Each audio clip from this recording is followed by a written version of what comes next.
Assalamualaikum warahmatullahi wabarakatuh. Waalaikumsalam warahmatullahi wabarakatuh. Ini Pak Guru, saya mau langsung ada yang bertanya di konten terakhir Guru Gembul yang membahas soal dunia cermin tuh. Oh iya. Hmm. Ada juga yang pengen ini Pak Guru bahas soal lucid dream. Oh, Lucid dream lucid nggak? dream. Nah, lucid dream itu kan sadar itu mimpi dan bisa mengendalikan mimpi. Pak Guru pernah ngalamin itu dulu nggak? Pernah, tapi gagal. Pernah sadar dan berusaha untuk bikin alur cerita dalam mimpi sendiri, tapi udah nggak rame gitu dan ya gagal. Saya pernah waktu itu mimpi mencoba untuk diaturin sampai 3 kali dan Terus berhasil. tapi alurnya tuh mentok gitu. Hmm. Nggak seperti yang dibayangkan, tapi si otaknya tuh harusnya ini ke sini, harusnya ini ke sini, harusnya ini ke sini gitu. Banyak nggak sih fenomena orang-orang yang ngerasa kayak gitu ya? Pertama gini ya, lucid dream itu gangguan otak, jadi seharusnya tidak boleh dilanjutin. Jadi sebenarnya gini nih ya, kalau kita lagi bobo, nah gini nih, waktu kita bangun, otak kita tuh aktif bekerja, tapi disinkronkan dengan kenyataan yang bisa kita pegang, yang bisa kita lihat, dengan indrawi kita gitu. Jadi si otak tuh mengolah apa yang kita lihat, apa yang kita pegang, apa yang kita rasakan, gitu kan. Nah, pas kita bobo, si otak tuh aktif, tapi tidak sinkron dengan apa yang kita lihat, karena kita tidak melihat, kita merem. Jadi lagi mati gitu. Kemudian kita juga tidak gerak dan sebagainya. Nah, akibatnya apa? Akibatnya mimpi kita itu nggak beraturan. Dikejar King Kong, pas balik ke belakang jadi ular. Kita tuh lagi ada di gunungan, kenapa tiba-tiba jadi ada di laut gitu kan? Kalau mimpi tuh gitu kan, selalu cek-colok loncat ke sana ke sini, hampir tidak ada urutan logis yang nyambung gitu. Nah, kenapa? Ya karena kalau biasanya otak aktif itu sambil kita gerak-gerakan, nah kalau misalkan kita bobo, otak aktif itu tanpa begitu gitu. Nah, kemudian sekarang kita pindahkan. Bagaimana kalau misal pas kita lagi bobo dan kita tidak terkait apapun dengan aktivitas-aktivitas indrawi atau kurang sekali dengan aktivitas indrawi, si otak kita tuh yang masih ngaco terus kita sadar tiba-tiba gitu ya. Ternyata saya tuh ada di dalam mimpi, kemudian menggerakkan. Nah, si otak tuh akan bingung kan kita tuh lagi nggak ini gitu. Ini tuh kayak sederhananya bisa dibandingkan dengan kita naik mobil terus mual muntah. Tahu nggak kenapa naik mobil tuh banyak orang yang bikin mual muntah termasuk saya? Karena si otaknya tuh mikirin yang lain. Nggak Bukan, di situ. bukan si otak tuh mendeteksi saya tuh bergerak tuh, lihat gerakan-gerakan ini tuh bergerak, tapi saya tuh nggak jalan. Badan saya tuh nggak jalan. Tangan saya tuh nggak gerak gini-gini, tapi kenapa saya jalan gitu.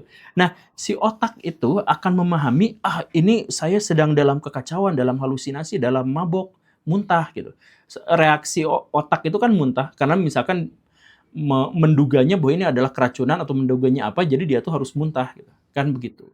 Karena si otak tuh bingung, nggak masuk logika otak bawah gitu. Saya diem tapi kok saya jalan gitu. Nah, di dalam mimpi itu gitu. Kalau misalkan kita paksakan untuk berarti gini, kan kita tuh nggak ada dalam realitas, kita tuh ada dalam benak kita sendiri pada waktu itu. Nah, jadi sebenarnya ini tuh gangguan yang seharusnya tuh dihilangkan dan pada akhirnya kita tuh nggak menikmati tidur kita gitu. Karena si otaknya mencoba untuk menjadi aktif di dunia nyata. Nah, sebenarnya dalam dunia kesehatan tuh begitu, nanti silahkan cek lagi aja ya. Nah, saya juga udah lama bacanya tuh, udah banyak yang lupa. Nah, tapi yang sekarang terjadi dengan lucid dream itu adalah adanya sebuah anggapan bahwa mimpi itu sebenarnya adalah salah satu bagian dari gerbang dimensi di mana kita tuh bisa keluar dan kemudian kesana kesini gitu dan sebagainya.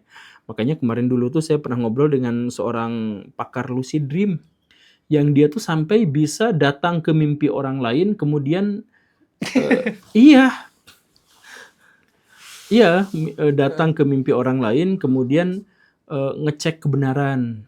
Nah, gitu. Jadi misalkan nanti kamu tidur ya, oke saya tidur gitu ya. Nanti kamu bawa kertas, kertasnya jangan bilangin ke saya. Nanti malam saya akan datang ke kamu lewat mimpi.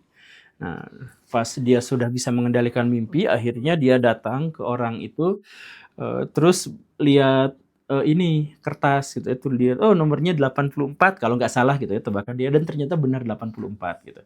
Ya, jadi sekarang orang-orang berpikir bahwa lucid dream atau mimpi yang sebenarnya tidak seharusnya itu, karena kita sadar di situ, itu justru malah jadi bahan eksperimen gaib gitu. Padahal ya nggak ada kaitannya dengan menembus dimensi dan lain sebagainya, itu nggak ada Kayak kaitannya. SpongeBob banget ya masuk mimpi orang lain Iya, ya. iya, tapi lucid dream itu kan memang itunya seperti itu. Ya bahkan sampai ada difilmkan gitu kan.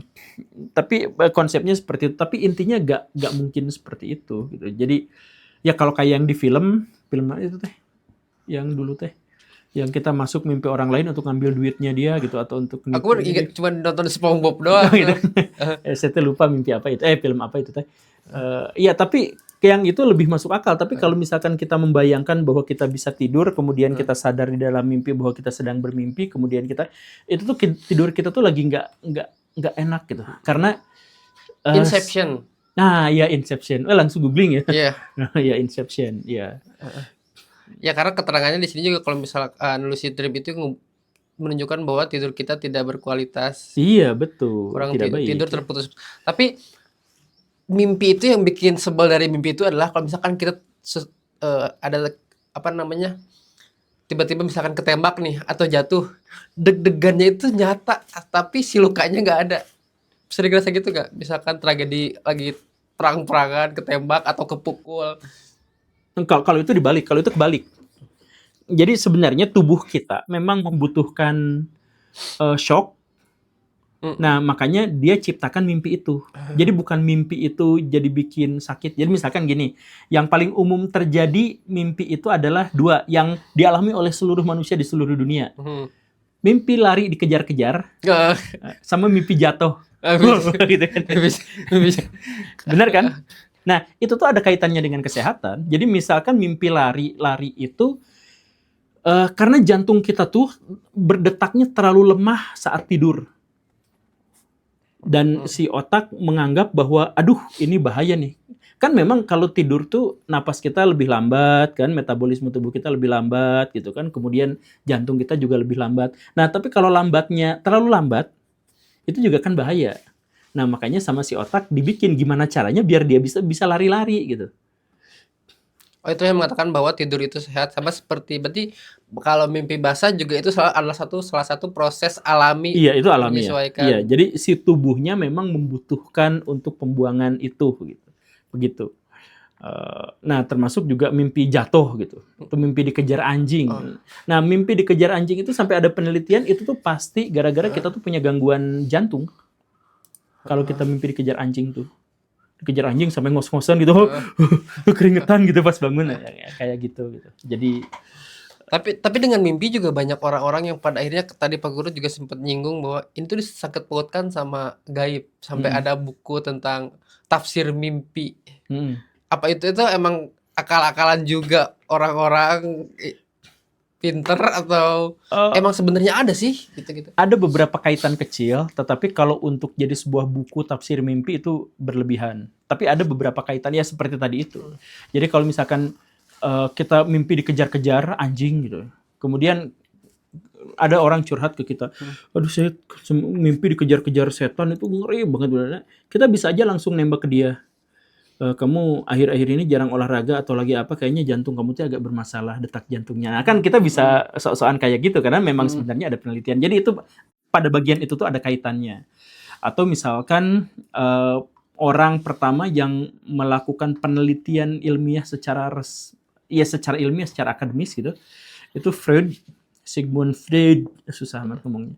Dia juga memang percaya bahwa tafsir mimpi itu bisa ada, tetapi tafsir mimpinya itu adalah yang ilmiah tadi itu. Jadi itu adalah alam bawah sadar kita yang memberontak gitu. Jadi ada memang banyak pada akhirnya hal-hal di dalam mimpi yang bisa ditafsirkan sesuai dengan kenyataan gitu. Jadi misalkan kalau ini cek ya, kalau dirimu lagi hidup dalam waktu berkepanjangan yang kesusahan, dan pada waktu itu tuh sering dapat ada peluang gitu, tapi gagal lagi, sedih lagi, peluang gagal lagi gitu. biasanya orang dalam fase itu teh sering mimpi tentang Oh, kalau kata orang Sunda mah sia, terus mimpi modal, bener. bener ya? Nah, Mm-mm. ya sebenarnya itu tuh bukan berarti nya artinya kotor. Sebenarnya otak kita memahami bahwa itu pelepasan yang melegakan gitu. Jadi maksudnya pas ada sebuah kekurangan makan gitu ya, susah nyari kerjaan apa, tapi ada peluang sedikit. Turun lagi, ada peluang lagi. Nah, itu tuh bisa merangsang otak kita tuh untuk menciptakan skenario cerita bahwa ada pelepasan gitu. Gitu. Udah numpuk banyak. Nah, kayak gitu. Misalkan begitu. Jadi, benar atau tidaknya ada beberapa penjelasan, tapi nggak sampai satu buku gitu. Ya ingat tuh ngomong-ngomong soal mimpi modal itu kan sering dipakai orang Sunda kalau misalkan ada sebuah kecelakaan kan. Karena sampai sekarang kalau misalkan saya ingat, wah semalam saya mimpi mimpi modal, setiap kali saya cerita bahwa wah akan ada terjadi kecelakaan, dan saya pernah 2 kali kecelakaan motor dan disangkut pautkan dengan wah semalamnya juga saya emang mimpi modal nih. Nah bapak saya juga soalnya sama, dia sempat jatuh ditabrak motor tuh sama juga saya semalam mimpi modal. Nah dan biasanya saya dikasih tahu sama sepuh-sepuh kalau misalkan mimpi modal nih, kamu gurat tanah 3 kali depan pintu sebelum keluar. Nah saya sampai sekarang masih ngelakuin ritual itu Pak Guru. Oh gitu. Nggak ada kaitan. Nggak ada nggak ada Jadi gini, apa yang terjadi di otak kita, apa yang di otak kita rasakan dengan apa yang nanti akan dimimpikan itu terkait, itu terhubung. Jadi kalau misalkan mimpi modal, mimpi itu terkait dengan perasaan kita yang ngerasa dirinya sial dan butuh pelepasan. Gitu. Itu memang masuk akal. Tapi bagaimana sialnya? Apakah ketabrak motor atau apapun ya. ataukah Dipecat. dicolek banci gitu dan sebagainya? Itu adalah faktor yang lain lagi. Tapi perasaan diri kita sebagai orang sial itu tuh benar. Yang pasti langsung berkait dengan kita tuh mimpi apa gitu.